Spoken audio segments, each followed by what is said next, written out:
What if the person you owe the life of a loved one to is connected to your most painful past? Lydia's hands trembled as she dialed for the ambulance. The kitchen, once a haven of warmth and routine, now felt like a suffocating void. Her husband, Thomas, lay on the tiled floor, his face pale, his breaths shallow and uneven. The seconds stretched into eternity as she relayed their address to the operator, her voice quivering with urgency. When the ambulance arrived, its wailing siren shattered the oppressive silence of the night. A young doctor emerged, his figure commanding yet calm amidst the chaos. Dr. Adrian was quick, assured, and methodical as he knelt beside Thomas, assessing the situation. His steady hands moved with practiced ease, instilling a flicker of hope in Lydia's chest. "We'll stabilize him, ma'am," Adrian said, his voice deep and soothing. There was something about him, a quiet confidence that held her in place, easing her spiraling panic. She watched him intently, absorbing his every word and movement. For the first time in what felt like hours, she exhaled. But as the minutes passed, unease began to creep into her thoughts. There was something about Adrian's face, his voice, that struck a dissonant chord deep within her memory. A shadow of familiarity. As the paramedics lifted Thomas onto the stretcher and Adrian followed them to the ambulance, Lydia stood frozen at the threshold, unable to shake the nagging sense that she'd seen him before. In the sterile light of the hospital room, Lydia's relief at Thomas's stable condition was tainted by a growing unease. She had barely closed her eyes the night before when it hit her, a name, a face, and a memory she had buried long ago. She paced the corridor, her heart pounding as fragmented images played in her mind. It was years ago, during one of Thomas's most difficult recoveries. A medical error had prolonged his suffering, a mistake that led to months of unnecessary pain. The young doctor assigned to Thomas's case back then had been promising but inexperienced, his name etched in her memory like an old scar. Dr. Adrian. The realization landed like a punch to her gut. It couldn't be. Yet, the resemblance was undeniable. The sharp jawline, the steady eyes, time had aged him, refined him, but it was him. She was certain. The very man who had once been the source of their anguish was now the one she had trusted to save Thomas. Later that evening, Lydia lingered in the waiting area, clutching a cup of coffee she had no intention of drinking. Her thoughts spiraled between fury and confusion. She remembered the nights Thomas winced in agony, the futile appointments, the mounting frustration. And now, that same doctor had returned, carrying an air of competence that conflicted sharply with her memories of him. "Mrs. Hayes," a voice pulled her from her thoughts. She looked up, startled, to find Adrian standing before her, clipboard in hand. His expression was professional, yet there was a faint warmth in his demeanor. "Your husband is stable," he began. "He'll need to stay a few days for observation, but he's responsive and recovering well." Lydia nodded, her throat tight. "Thank you, doctor." As he turned to leave, she couldn't stop herself. "Dr. Adrian." He paused, glancing back at her. "Yes?" Her mind raced, words forming and dissolving in her head. How could she confront him? How could she demand answers without unraveling the fragile thread holding her together? "Have you worked here long?" she asked instead, the question feeble and forced. He smiled faintly. "A few years now." "Why do you ask?" She hesitated, then shook her head. "No reason. Just curious." As he walked away, Lydia sank back into her chair. The past was not as far away as she had thought, and now, it loomed larger than ever. A single thought echoed in her mind, persistent and unyielding. Why had fate brought him back into their lives? The days after Thomas's release from the hospital felt suspended in time. Lydia busied herself tending to his needs, but her thoughts often wandered to Dr. Adrian. His poised demeanor, the gentle way he'd reassured her during the chaos, it had left an impression she couldn't shake. Yet, her admiration was tainted by unease, the memory of her husband's suffering tethered to the very man who had just helped save him. One evening, Lydia stood by the window, watching the dusk settle over the garden. Thomas was resting, his breathing even and steady. Her thoughts drifted to the medical file that had once been the focus of her anger, Adrian's name emblazoned in clinical print. The past felt closer than ever, a thread woven tightly through the present. Her internal conflict deepened when Adrian began making follow-up visits as part of Thomas's recovery plan. Each time he entered their home, Lydia found herself torn between gratitude and suspicion. Adrian, for his part, seemed acutely aware of her guarded demeanor. His gaze would linger, as though searching for something unspoken. One afternoon, while Thomas napped, Adrian lingered after a checkup. "Mrs. Albright," he began hesitantly, his tone softer than she expected, "I want to thank you for allowing me to be part of Thomas's care. I know I'm not an easy person for you to trust." Lydia stiffened. "You're right about that," she replied, her voice sharper than intended. "You've done well this time, but the past isn't something I can forget." He nodded, his jaw tightening. "I don't expect forgiveness, but I need you to know. I wasn't in the best place back then. My father passed away unexpectedly, and I wasn't prepared to handle it. I made mistakes, terrible ones." Her instinct was to recoil, but the sincerity in his voice stopped her. For a moment, the confident doctor she'd seen in the ambulance was replaced by a man carrying the weight of his own guilt. Lydia crossed her arms, feeling the tremble in her fingers. "Your personal tragedies don't excuse what happened. My husband paid the price for your distraction." "I know," Adrian whispered. "And I've lived with that guilt every day since." The tension between them hung heavy in the air. Lydia turned away, staring out the window. "Why are you telling me this now?" "Because I see the way you look at me," he admitted, his voice barely audible. "I know I don't deserve it, but I want to be honest with you. About everything." His words struck a nerve. Lydia felt the heat rise to her face, a mixture of anger and something else she refused to name. She couldn't deny the strange pull she felt toward him, even as her mind screamed against it. As Adrian left that day, the house felt emptier than usual.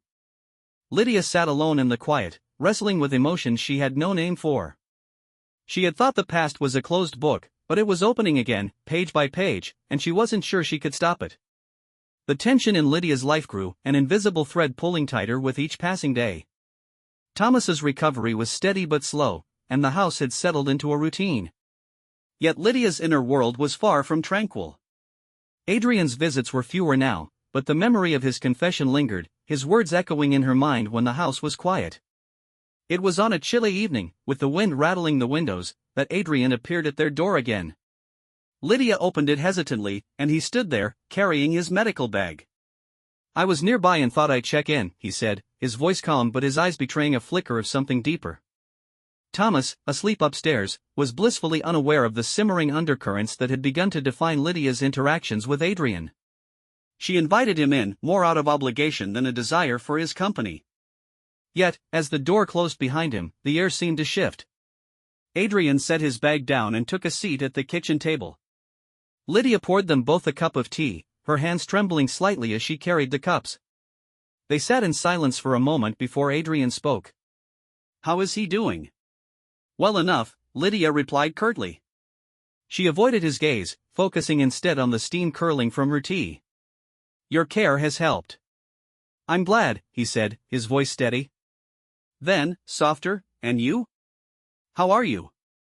Lydia's head snapped up, startled by the question. She opened her mouth to brush it off, but something in Adrian's expression stopped her. There was no pretense in his concern, no trace of professional detachment. He was asking about her, not out of obligation, but because he genuinely wanted to know. "I'm fine," she said quickly, then added, "as fine as anyone can be in a situation like this." Adrian nodded, but his eyes lingered on her, as if he could see through the facade. "You don't have to shoulder everything alone, you know." The words struck a chord Lydia didn't want to acknowledge. For so long, she had been the steadfast one, the caretaker, the anchor in their family. But in Adrian's presence, she felt the weight of it all, the exhaustion and loneliness she had buried beneath a veneer of strength. Their conversation drifted to lighter topics, yet the undercurrent remained. Adrian's presence was a stark reminder of everything she wasn't supposed to feel. When he finally rose to leave, Lydia walked him to the door. He turned to her before stepping out, his expression unreadable. "If you ever need someone to talk to, I'm here." The door clicked shut behind him, and Lydia stood there, her hand still on the knob. Her pulse raced, and a knot tightened in her stomach. She hated the way he made her feel vulnerable, exposed, alive. Over the next few weeks, Adrian's words echoed in her mind. She found herself replaying their conversations, analyzing every glance, every gesture. The guilt gnawed at her, but so did something else, a yearning she couldn't suppress. Then came the night that changed everything. Thomas experienced a sudden complication, his breathing labored and his complexion pale. Lydia panicked, dialing Adrian's number without thinking. He arrived within minutes, his professionalism taking over as he tended to Thomas. After stabilizing her husband, Adrian turned to Lydia, his face lined with concern. "He'll be fine, but you need to be vigilant. Stress like this isn't good for either of you." The words were meant for Thomas, but Lydia felt their weight. As Adrian gathered his things to leave, she followed him to the porch. The night was cold, and their breaths misted in the air. "Thank you," she said, her voice trembling. "For everything." Adrian hesitated, his eyes locking with hers. "Lydia," he began, but the words seemed to catch in his throat. He stepped closer, his hand brushing hers. "I care about you. More than I should." Lydia's breath hitched, her heart pounding in her chest. For a moment, time seemed to stop. The world around them faded, leaving only the two of them standing on the porch, suspended between choices that could not be undone. But then, as quickly as the moment had come, Adrian stepped back. "I should go," he said, his voice heavy with regret. As he disappeared into the night, Lydia stood there, her emotions a storm she could no longer contain. She was at a crossroads, caught between the life she had built and the temptation of something new. She turned and went back inside, her husband's soft breathing a reminder of the vows she had made and the one she was now at risk of breaking. Lydia awoke the next morning with a heavy heart, the memory of Adrian's words lingering like a shadow. She busied herself with chores, trying to distract her mind, but the tension between her thoughts and her reality refused to subside. She needed clarity, yet the pieces of her life felt more scattered than ever. It was during an otherwise mundane afternoon that Thomas, sipping tea at the dining table, brought up a name that jolted Lydia from her haze. "Do you remember Gregor?" he asked casually, setting his cup down with a soft clink. "We used to work together back when I was at the firm." Lydia hesitated, the name tugging at a distant memory. "Vaguely. Wasn't he the one you spoke so highly of?" Thomas nodded, a faint smile gracing his lips. "Yes. Gregor and I were like brothers. We shared everything, ideas, work, even late-night drinks when the stress got too much." His expression darkened slightly, the weight of something unspoken settling over him. "We lost touch after his family faced some difficulties. It's a shame. He was a good man." The conversation lingered in Lydia's mind long after Thomas moved on to other topics. The name Gregor tugged at her consciousness, and she decided to search through old belongings, hoping to piece together why it resonated so strongly. Hours later, among a box of photographs and letters, she found a picture of Thomas with a younger man, their arms slung around each other in camaraderie. The resemblance was uncanny. It was Adrian. Lydia's hands trembled as the realization hit her. Adrian wasn't just a stranger who had crossed their path, he was tied to their lives in ways neither she nor Thomas could have anticipated. Gregor, Thomas's long-lost colleague, was Adrian's older brother. The discovery unraveled her. Memories from Thomas's stories about Gregor resurfaced, the sudden departure from work, the whispers of family issues. It became clear that Adrian had carried more than guilt over his medical mistake, he had also borne the burden of a fractured family. Confronting Adrian was inevitable. She couldn't ignore the connection, nor the emotions it stirred. The next time she saw him, Lydia didn't wait for pleasantries. "I found out about your brother," she said, her voice tight with both anger and curiosity. Adrian froze, his usual calm cracking under the weight of her words. "I didn't think you'd ever connect the dots," he admitted, his tone subdued. "Why didn't you tell me?" she demanded, her eyes searching his for answers. "You've been weaving yourself into our lives without us knowing the full truth." "I didn't think it mattered," Adrian replied, though his voice betrayed his uncertainty. "Gregor is a part of my past I haven't fully reconciled with. I didn't know he was close to Thomas until recently. And after everything else, I wasn't sure how to bring it up." Lydia's chest tightened, the tangled web of their relationships threatening to consume her. "Does Thomas know?" she asked, though she already suspected the answer. Adrian shook his head. "No. And I'm not sure he ever should. Their friendship ended long ago, and reopening that wound might do more harm than good." Lydia wasn't convinced. The weight of the secret bore down on her, a responsibility she wasn't sure she wanted. As much as she was drawn to Adrian, his presence in their lives felt like a storm waiting to break. "Lydia," Adrian said, his voice softening, "I care about you and Thomas. I want to do the right thing, but I don't know what that is anymore." His vulnerability disarmed her. Despite her anger, she couldn't deny the pull he had on her, nor the complexity of his pain. But she also knew that the truth about Gregor, about everything, was a force they couldn't avoid forever. That night, Lydia lay awake beside Thomas, her mind racing. The man she had pledged her life to lay peacefully unaware of the tangled connections that now defined their lives. She turned to look at him, guilt pressing against her chest. The storm was nearing, and Lydia was at the center of it. The cup lay shattered on the floor, its fragments reflecting the chaos swirling in Lydia's mind. She stood frozen, unable to meet Thomas's concerned gaze. The truth was at the edge of her lips, a tide she could no longer hold back. "Lydia," Thomas repeated, his voice steadier now. "What's going on? You've been acting strange since Adrian started coming around." She sank into a chair, her legs unable to bear her weight. The kitchen, so familiar, now felt like a stage where every truth she'd hidden would soon be laid bare. "There's something you don't know," she began, her voice trembling. Thomas waited, his brow furrowed. She could see the flicker of worry behind his calm expression, the patience he always carried with him. Lydia took a shaky breath. "Adrian, he's not just a doctor. He's Gregor's brother." The silence that followed was deafening. Thomas leaned back, his lips parting in shock. "Gregor's brother," he said slowly, as if testing the words on his tongue. "You knew this, and you didn't tell me?" "I only found out recently," Lydia admitted. "But there's more." Her hands clutched the edge of the table, knuckles white. "Adrian was the doctor who made the mistake, the one that caused your suffering." Thomas's face darkened, his hands curling into fists on the table. "The same man? He's the reason I went through all that pain, and you let him into our lives?" Lydia's chest tightened. "I didn't know at first. And when I realized, I was furious. But Thomas, he's not the same person. He's carrying his own guilt, and he's been trying to make amends." Thomas pushed back his chair, standing abruptly. "Guilt doesn't erase what he did. He ruined years of my life, and now you're defending him?" "No, I'm not defending him," Lydia cried, tears streaming down her face. "I'm trying to make sense of everything. Adrian, he wasn't just some careless doctor. He was grieving his father, and it affected his work." Thomas's jaw clenched, his breath heavy. "So his tragedy excuses my suffering? Our suffering?" "It doesn't," Lydia said softly. "But I needed you to know the truth. I couldn't keep this from you any longer." Thomas paced the room, the weight of her confession pressing down on him. Finally, he turned to her, his eyes filled with anger and hurt. "And Adrian? What does he mean to you, Lydia?" The question hit her like a blow. She hesitated, the words tangling in her throat.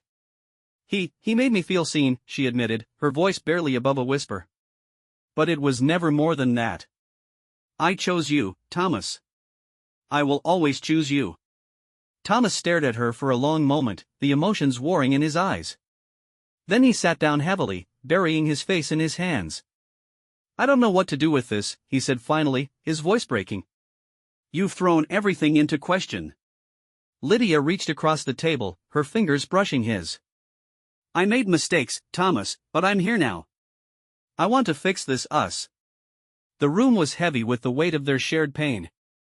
Finally, Thomas looked up, his eyes meeting hers. "Then you need to cut him out of our lives. No more visits, no more Adrian." Lydia nodded, her decision clear. "I'll tell him." The next day, she met Adrian at a small park. He greeted her with a tentative smile, but it faded as he saw her expression. "This is goodbye," she said, her voice steady despite the ache in her chest. Adrian's shoulders sagged, and for a moment, he said nothing. Finally, he nodded. "I understand," he said quietly. "Take care of him, Lydia. And take care of yourself." As he walked away, Lydia felt a strange mix of relief and sorrow. She turned back toward her car, the weight of her decision heavy but resolute. When she returned home, Thomas was waiting. He stood in the doorway, his face softening as their eyes met. "You came back," he said simply. "I always will," she replied. And as they stood there, their shared past fractured but not irreparable, Lydia knew they still had a chance to heal together.